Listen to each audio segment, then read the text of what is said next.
Muito bem, muito bom dia. Como sempre, um prazer imenso estar com todos vocês. Nós estamos dando sequência sobre os temas que falam sobre a mentira mentirosa, verdades que parecem mentira. E nós temos falado, dois programas anteriores, nós falamos que todo mundo diz ter fé em Deus, mas a gente comprova que isso é uma pura mentira, porque se o mundo tivesse fé em Deus, o mundo não seria esse, não estaria piorando a cada dia. E eu sempre atribuo que essas mentiras, elas parecem verdades, e elas crescem, e elas se tornaram verdades, eu atribuo aos pastores, não a todos naturalmente, que eles que sabem da verdade, eles não pregam mais. O púlpito hoje, ele se tornou mais uma feira livre para algumas igrejas do que, na realidade, o púlpito que traz a verdade, que esclarece as pessoas. Infelizmente, nós estamos vivendo isso. Até uma moça falou comigo, falou, bispo, o evangelho está sucateado. O evangelho está sucateado.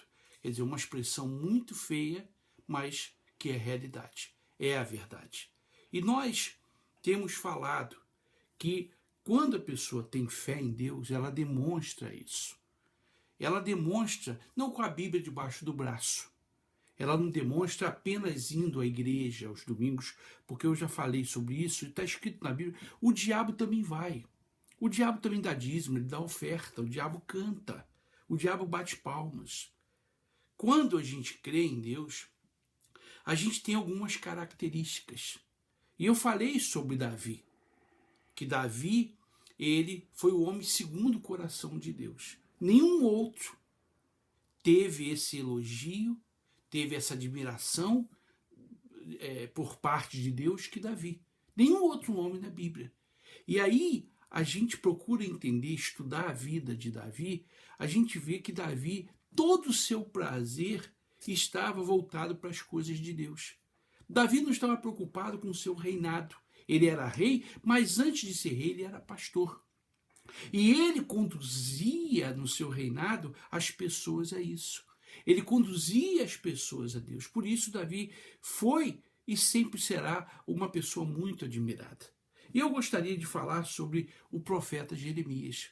Se você depois, com a sua Bíblia, você pode abrir no livro de Jeremias 15, versículo 16, que fala assim: achando-se as tuas palavras, logo as comi.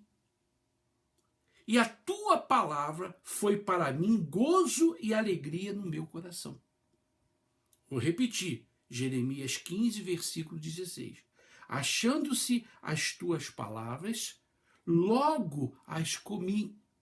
E a tua palavra foi para mim gozo e alegria no coração. Aí você estuda a vida desses homens, desses profetas, você vê que eles tinham uma característica em comum, que era o amor, o prazer pelas coisas de Deus. E eu pergunto isso mais uma vez. O mundo não diz que tem fé? Todo mundo não diz que tem fé em Deus, que acredita, que crê em Deus? Onde está o prazer pelas coisas de Deus? Aonde está o prazer? Nós tivemos aí o Natal. Onde estavam as pessoas? Se realmente, que é uma mentira, mas se realmente, vamos supor que fosse verdade, que Jesus nasceu no dia 25 de dezembro. Onde deveriam estar as pessoas? O que elas deveriam estar fazendo nesse dia para comemorar? Não bebendo, não prostituindo, não dentro dos motéis, não mentindo, não enganando, não traindo, não matando, não roubando. Mas a gente não viu nada disso. A gente viu isso e muito mais. As fábricas de cerveja, elas trabalharam 24 horas já antecipadamente para poder sustentar essa gente, para poder suprir as pessoas no Natal de tanta bebida, de tanta cerveja. Quer dizer, então isso é uma mentira. Isso é uma grande mentira. E cabe ao pastor mostrar às pessoas que ter fé em Deus não é chegar lá e pegar o envelope e colocar uma grande oferta. Não é isso. Ter fé em Deus é ter compromisso com as coisas de Deus, é ter zelo pelas coisas de Deus, é ter prazer nas coisas de Deus, mesmo diante das dificuldades que todos nós passamos. Se não passamos, vamos passar. E sempre vai ser assim. Esse é o prazer que a gente tem que ter nas coisas de Deus. Agora, a gente não vê isso. A gente não nota isso nas pessoas. A gente vê o contrário. A gente vê as pessoas com prazer, com ganância nos bens materiais. Não que seja pecado você ter alguma coisa. Não estou falando isso. Não é nenhum pecado, porque a Bíblia nos orienta sobre a gente ter uma vida abundante. Agora, essa vida abundante material, ela não pode sobrepor a vida abundante espiritual. Ela não pode ultrapassar, não pode estar por cima das coisas espirituais. E é isso que a gente tem visto. As pessoas com quem eu converso me falam a mesma coisa. Falam, bispo, a igreja está assim, a igreja está assim, a igreja está assim. Quer dizer, por quê? Será que todo mundo está errado? Será que todo mundo está errado? Eu acho que não. Porque está aí o diabo deitando e rolando nas pessoas. O diabo está deitando e rolando. O diabo não persegue mais a igreja. Há muitos e muitos anos que você não vê nenhuma igreja no mundo ser perseguida, a não ser lá nos países árabes, quando eles descobrem que uma pessoa é cristã, eles matam a pessoa. Do contrário, nos Estados Unidos, na América Latina, não existe. Na Europa, não existe ninguém sendo perseguido. Sabe por quê? Porque o diabo não persegue mais as igrejas, como perseguia no passado? Porque o evangelho é moderno. O evangelho não é o evangelho da Bíblia, ainda que muitos pastores usem a Bíblia. É um evangelho moderno, um evangelho social, um evangelho que faz as pessoas gostarem. Então o diabo, ele fala assim, não, com esse evangelho aí eu não me preocupo. Com esse tipo de pregação, eu não me preocupo. Porque, na realidade, eles também estão colaborando comigo. Então por que eu vou persegui-los se eles estão fazendo a minha vontade? Quer dizer, no livro de Jeremias, como assim falamos de Davi, quando ele encontrou a palavra de Deus, ele comeu a palavra de Deus. Não literalmente, mas ele comeu, quer dizer, ele teve vontade, ele teve fome de aprender. Além do mais, a Bíblia fala que ele comeu, ele teve prazer e ele teve gozo, teve alegria. Teve alegria, teve gozo, teve prazer nas coisas de Deus. É assim que a gente vê a fé em Deus. A pessoa tem prazer de defender as coisas de Deus. E não o que a gente tem visto aí. Líderes que sabem que os pastores estão roubando, que estão enriquecendo, mas eles não fazem nada. Não fazem nada para não perder para o outro. Essa é a realidade. E muitos obreiros sabem, muitos pastores sabem que a igreja está desse jeito. Hoje existem milícias dentro das igrejas evangélicas. Milícia! Não é nem um bando de vagabundos, não. É uma milícia. É um grupo de pessoas que estão destruindo a igreja. E ninguém faz nada. Ninguém fala nada. Porque eles pensam o seguinte, se eu fizer, então eu que vou perder.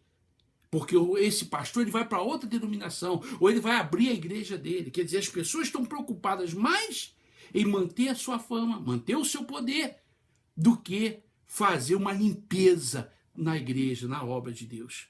Meu amigo e minha amiga, ter fé em Deus não é isso que a gente tem visto, não. Pelo menos no meu conceito, no que eu conheço da palavra de Deus, na minha humilde ignorância, no meu pequeno conhecimento das coisas de Deus, não é isso, não. Não é isso, não. Não é o que a gente tem visto, não. No mundo inteiro. A igreja, ela diz que tem fé em Deus. As pessoas dizem que tem fé em Deus, mas é só para conquista. É só para conquistar bem ou bens materiais. Essa é a grande realidade. Onde está o prazer? Onde está o prazer das pessoas que dizem crer em Deus? Você que está me assistindo, você diz, não, eu creio em Deus, bispo. Eu tenho muita fé em Deus. Aonde está o seu prazer? Se você tem prazer pelas coisas de Deus, de defender o que é certo, de defender o que é honesto, de trabalhar com a sua consciência, com o seu caráter, com os seus princípios, então você tem fé em Deus.